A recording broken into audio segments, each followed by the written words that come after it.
voudrais d'abord vous remercier d'être parmi nous ce soir. La salle est quand même assez remplie. Je trouve ça pas mal cool. Puis surtout qu'il fait super froid dehors. Donc, c'est le fun de voir qu'il y a autant de monde ce soir.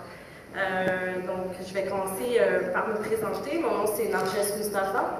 Je fais partie du mouvement populaire Montréal-Nord République, qui a été créé à travers les feux des émeutes de Montréal-Nord en août 2008, suite au décès de Freddy Villanueva. Donc, je vais vous parler un peu plus tard, en fait, de Montréal-Nord République, à la fin du panel.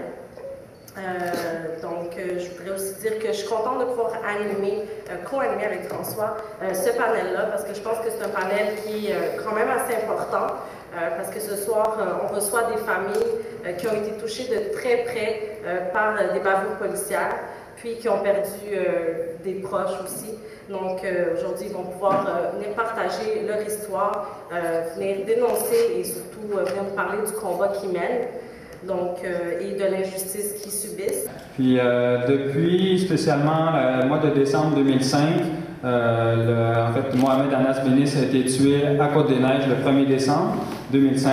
Et à partir de ce moment-là, on a rencontré la famille Benis et on a commencé à faire plus de recherches sur les dossiers de bavures policières. On connaissait Anthony Griffin en 87, de nombreux cas, mais avec l'affaire Anas et la mise sur pied de la coalition Justice pour Anas avec la famille, on a fait plus de recherches là-dessus. Donc, on est arrivé en premier avec le chiffre de 37 personnes qui ont été tuées par la police de Montréal depuis 1987.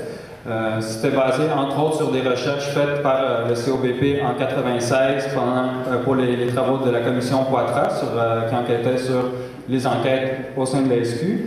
On a sorti en 2007 une brochure sur 40 personnes tuées par la police de Montréal en 20 ans, qui a d'ailleurs été censurée sur le Centre des médias alternatifs du Québec par la Fraternité des policiers, qui ont envoyé une mise en demeure en disant que c'était hautement diffamatoire et que ça, notamment, porte délibérément atteinte à la réputation d'un des membres de la fraternité, Dominique Chartier. On va y revenir. Évidemment, on a fait circuler la censure, ne nous a pas arrêtés. En fait, la brochure a été diffusée sur de nombreux sites Internet en réaction à la censure. Et dans la vidéo, on parlait de 43 morts. En fait, on a fait plus de recherches et on est maintenant arrivé avec le nombre de 60 personnes tuées par la police de Montréal depuis 1987. Alors, c'est assez énorme, surtout que chaque personne, dans le fond, c'est une personne de trop. Chacune des victimes a une famille, des amis, une communauté.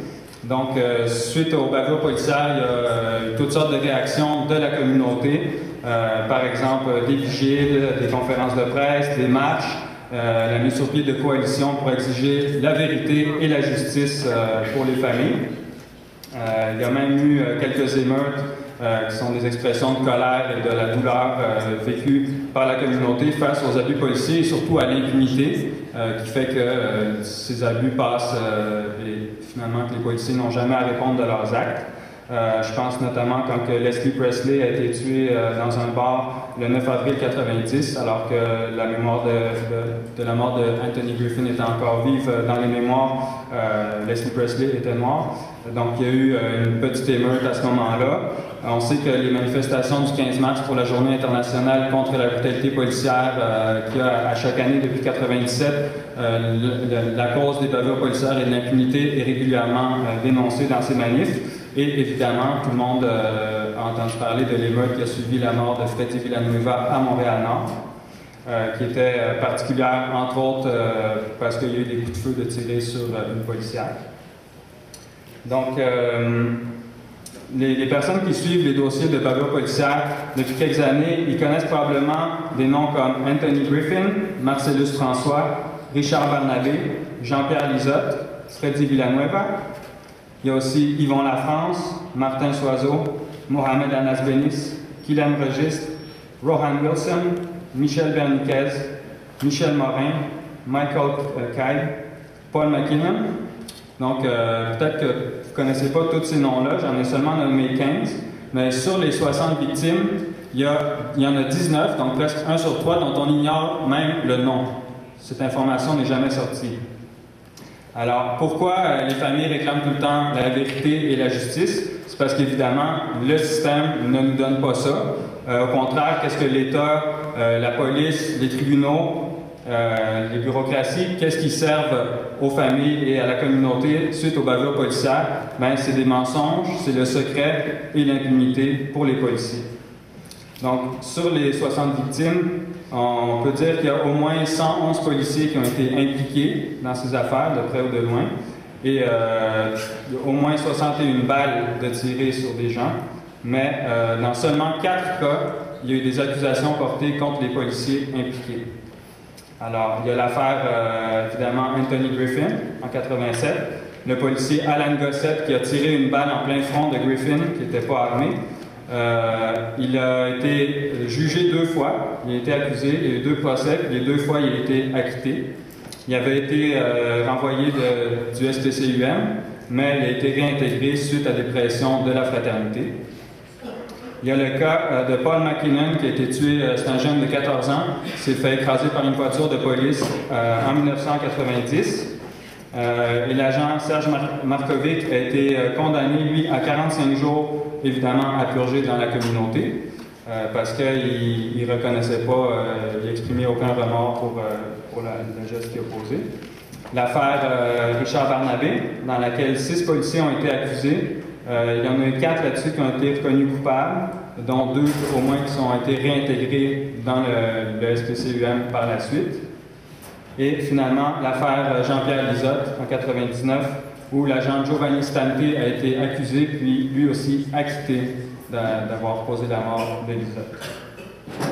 Alors, ça, c'est qu'est-ce qu'on sait pour le moment sur les bavures policières à Montréal. On sait que ce n'est pas un problème qui est juste de Montréal.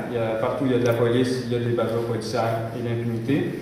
Dans les chiffres qui ont été rendus publics par les médias, on sait entre autres qu'il y aurait eu 43 morts causées par des poursuites policières au Québec entre 1993 et 2003.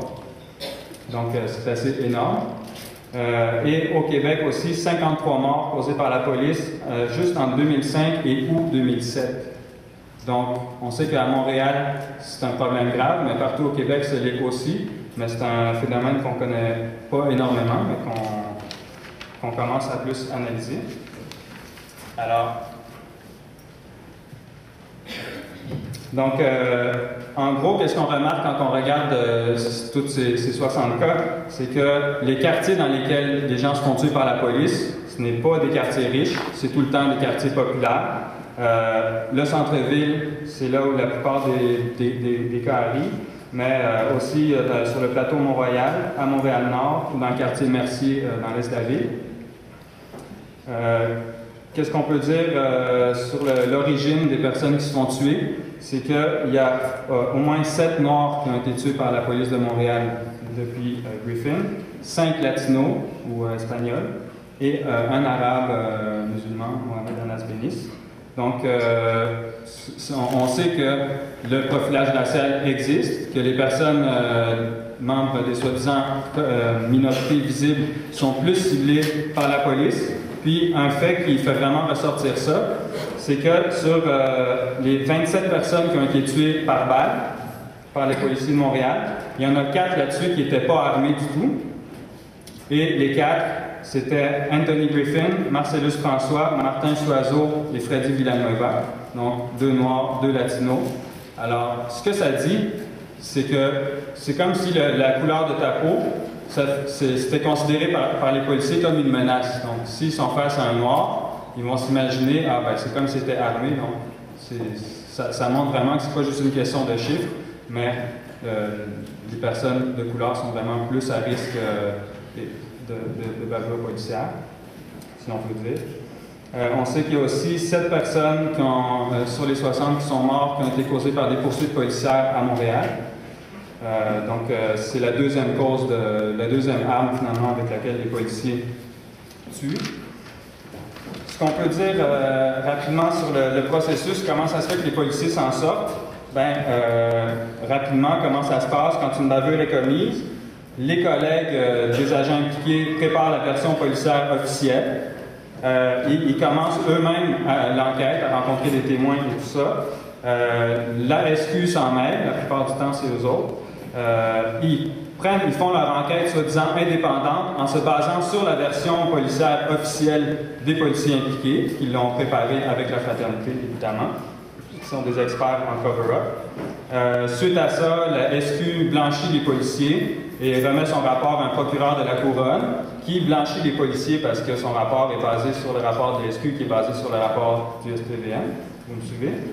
Et donc, on déclare aucune infraction n'a été commise, donc aucune accusation ne sera déposée contre les policiers. Affaire classée, le SPVM s'est satisfait, la fraternité des policiers applaudit et dans beaucoup de cas, ces dossiers tombent dans l'oubli finalement.